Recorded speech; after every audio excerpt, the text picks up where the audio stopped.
Ben McKee, Patrick Brown, Go Vols 24/7 here on campus on Thursday of Alabama week. Big football game coming up on Saturday. Just got done speaking to Josh Heupel, and an emphasis on communication, especially offensively, continues to be at the top of the priority list this week. Yeah, Heupel was asked about if Tennessee's done anything different this week in terms of preparing for the crowd noise. Obviously, it was an issue at Florida. They had issues communicating. They had issues with pre-snap penalties. Last year, too. Last year as well in some games.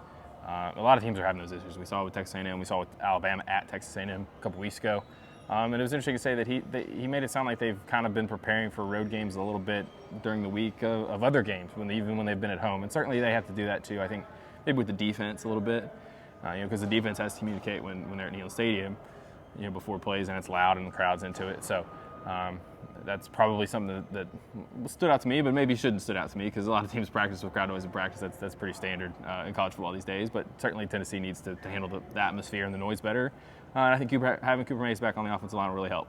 Absolutely. It is something that they always work on throughout the season, throughout the offseason. At some point, you just got to go do it. Right. Quite frankly. I thought today it was interesting to hear Josh Heupel talk about the rivalry that is Tennessee-Alabama, and has fielded questions all week long about the rivalry and whether it should go away, whether it should, the cigars. Yeah. And he continues. I think you can sense that he has really grown to appreciate what this game is.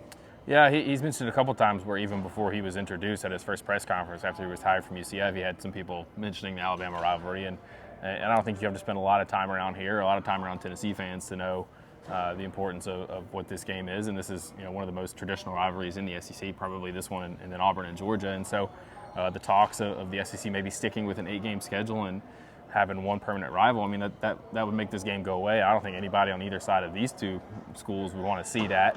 But when there's alignment, there's a lot of crazy things that are happening, and some things that you thought would never go away have gone away. So hopefully that doesn't happen. But there is sort of a kind of like with the Florida game, it was like this is their last game as an SEC East rivals, quote unquote. And this they're going to play next year, but maybe Tennessee doesn't go to Tuscaloosa in 2 years, which is kind of hard to think about.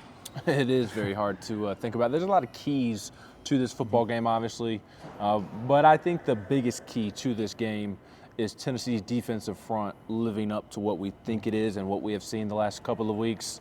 Obviously, there's a lot of talk offensively. The passing game isn't really clicking right now, and because of that, I think you need guys like James Pierce Jr., who you asked about today.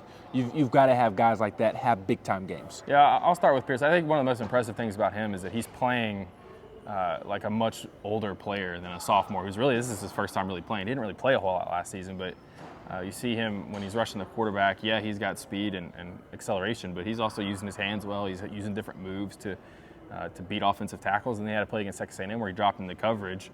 And if he doesn't make a play on the wide receiver, it's probably first down. That was the play right before Texas A&M missed the field goal. So he's showing real instincts and real intelligence that's far beyond what you would expect from a sophomore. But you're right, Ben. I mean, Tennessee's defensive line was dominant against Texas A&M. It was dominant against South Carolina. It needs to be dominant in this game against an Alabama offensive line that's really struggled in pass protection over really the entire season. So Tennessee's defensive line is good enough to where they're kind of the Hendon Hooker this year, where if you've got these guys playing really well, you've got a chance to win any game. So I think that has to be the mindset, and then they need a big game from that group on Saturday.